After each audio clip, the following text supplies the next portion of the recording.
Okay, so much book versus movie. So much. I know you want to go in order, so why don't you start? We don't have to go in order. It's all right. I mean, because the first thing that comes for me is at the end of the movie, he's getting on the train. Hagrid gives him the book there. And he says, "Oh, thanks, Hagrid," and gives him a big old hug. And then as he's getting on the train, they're like, "Come on, let's go home." And he says, "I'm not going home. Not really." Right. And that's the end of the movie. Whereas they get back to King's Cross Station and get to see how awful the Dursleys are, and are all kind of taken aback. Yeah. And I really like the positioning of Hagrid giving Harry the album in the hospital wing as opposed to at the station, because he has kind of a moment to himself instead of like so public where he has to go and ride the train right after that, and maybe everybody's going to be like, "Oh, what's that?" instead of him being able to kind of take it to his room and pack it away in his trunk and kind of not tell anybody about it if he doesn't want to.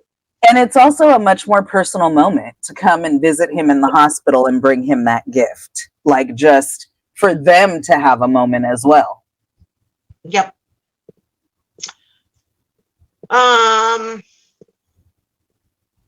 What else versus me? We have no idea what happened to Quirrell. In the book, Dumbledore just says that Voldemort left him for dead. He shows no more mercy for his followers than for anyone else. But in the movie, he did I think we talked about this. He did the Thanos snap ash thing. Yes. In my notes, I have called that the Wispies. Like the Wispies. The Wispies. Yeah, so he did the Wispies. Powder. This is a huge book versus movie moment where, because then you see like Voldemort's form. It's like smoke. Yeah. Yeah. Basically what happens is Quirrell turns into powder. He disintegrates in front of Harry. And then you see this like wisp form. Like after all the ash and everything falls, then something's coming up and forming. And then you see kind of Voldemort's face. Just the shape of his face, as if it was like a Death Eater mask, kind of.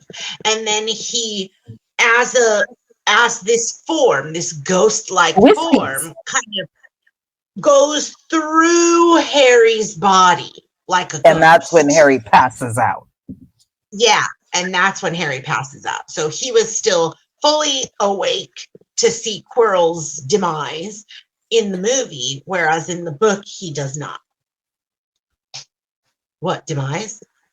No, I had a thought. I was thinking of the song The Vapors. Harry got the Wispies. Sorry, I don't know why.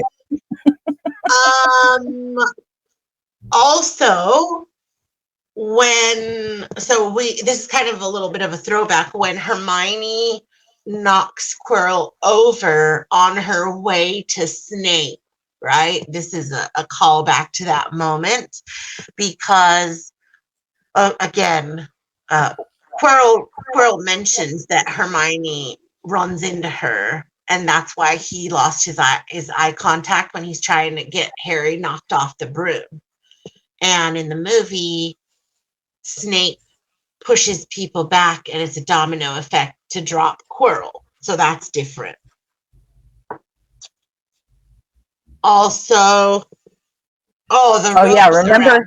remember they never did the exams in the book, so they wouldn't have got their exam result. I mean, in the movie, so they wouldn't have got their exam results back. No, they did. Remember, they did. I thought Hogwarts end of year exams were. But that was it. Yeah, they didn't get their results back or anything. They never got their results. They took the tests, but they never got the results. Okay. Never. Like, we don't know anything about the results. When Harry's facing Quirrell, in the book, Quirrell does he puts ropes around Harry, and in the movie, they come off quite easily, don't they? I think he still has the.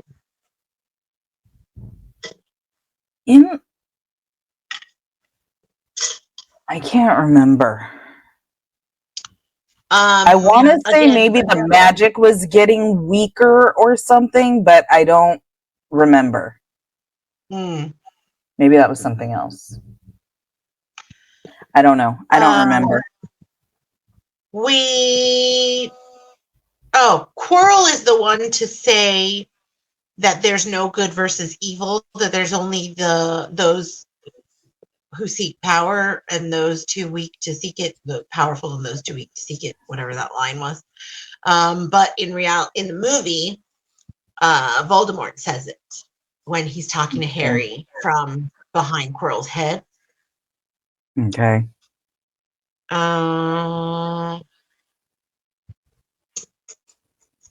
What else? Oh, Ron and Hermione never visit Harry in the hospital. It's only Dumbledore. When Harry walks out of the hospital, Ron and Hermione are waiting for him in the staircase to go to the feast together in the movie. They never visit him in the hospital to discuss what happened. Oh, interesting. Oh, I also, yeah. Oh, maybe that's more of a takeaway. Yeah. Yeah. And of course, the end, right? The whole end. Yeah, the whole end. You said how the movie ends with them getting onto the Hogwarts Express to go back to King's Cross, whereas in the book, they go all the way back to King's Cross and they meet the Dursleys. And Jenny's all like, "Mom, look, it's Harry Potter." And Mrs. Weasley's like, "Shh, Jenny, it's not polite to point. You're being rude." Yep.